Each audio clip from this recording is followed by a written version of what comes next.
"Please don't leave me again." The words echoed through the barren fields as if the wind itself was carrying the plea of a man who had lost everything yet still clung to the fragile hope of love and life returning to him. The story begins with a widowed farmer named Rahim, whose wrinkled hands bore the marks of endless toil under the scorching sun, and whose heart carried a grief heavier than the soil he turned each morning.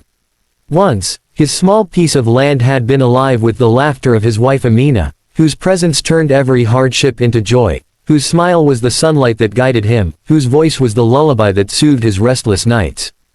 But years ago, fate had stolen her away, leaving Rahim with nothing but silence that screamed louder than thunder and nights colder than the harshest winter.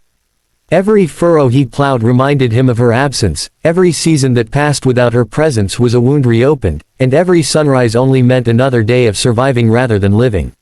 Yet destiny, strange and mysterious, always has a way of weaving stories where brokenness can be mended and where grief can find unexpected light. The village knew Rahim as the man who never remarried, the man who spoke more to the land than to people, the man whose eyes looked far away even when he stood before them.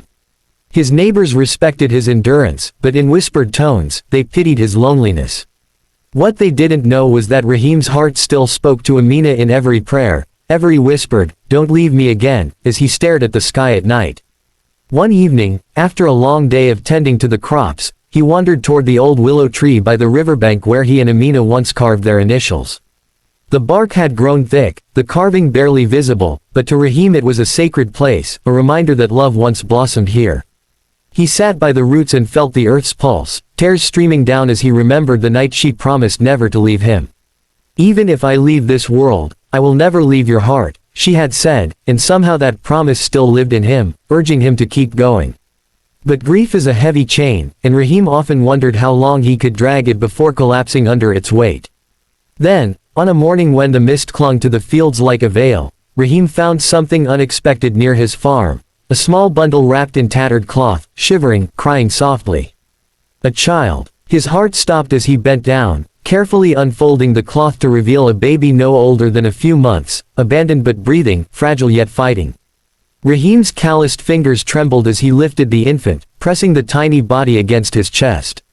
The baby's cries echoed through the silence of his home when he carried it inside, filling the emptiness with a sound so pure it pierced through years of sorrow.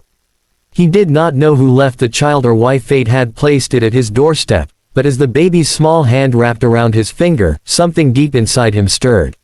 For the first time since Amina's passing, Rahim felt warmth blooming in the ashes of his broken heart. Days turned into weeks, and Rahim cared for the baby as if destiny had delivered him a second chance at life. He named the child Samir, meaning companion of night, because he filled Rahim's long, lonely nights with laughter and cries that reminded him of life's precious rhythm. Samir's presence transformed the old farmhouse into a place of love again, where once silence reigned, now there was giggling, the sound of small feet crawling, and the joy of watching someone grow.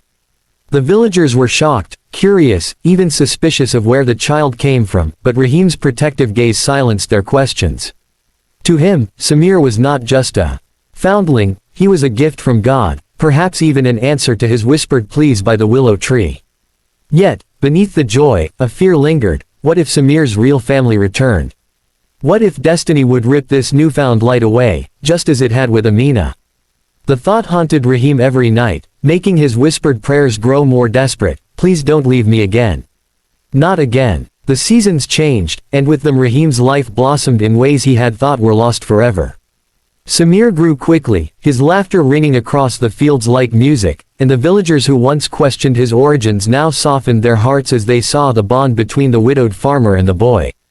It was as if the land itself responded to Samir's presence, crops sprouting greener, the air filled with more hope, and Rahim's weary eyes carrying a light that had been absent since Amina's passing. The boy followed Rahim everywhere, his small hands clutching at the edges of his father's worn clothes, his curious eyes absorbing every detail of the world around him. In Samir, Rahim found not only a son but also a reason to rise each morning, a reason to fight through hardship, and most importantly, a reason to believe in love again. Yet, behind his joy, Rahim lived with a gnawing fear, the kind of fear that had carved itself into his soul the moment he first held the abandoned baby, that one day someone would come to claim the child, tearing apart the fragile happiness that had grown between them. He often whispered to the stars, "Please don't leave me again," as though the universe itself could be persuaded not to steal this gift from him. As Samir grew older, his questions began to bloom like wildflowers. "Baba," he asked one evening as they sat under the willow tree, "where is my mother?"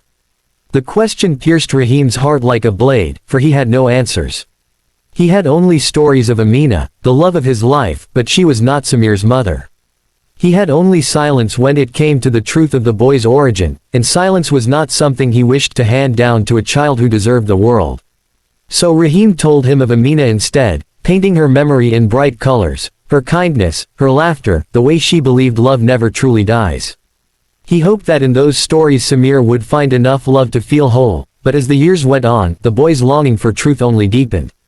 Rahim prayed every day that fate would remain merciful, that no one from the shadows of the past would step forward to claim what he had come to call his own. But fate, as always, listens to no man.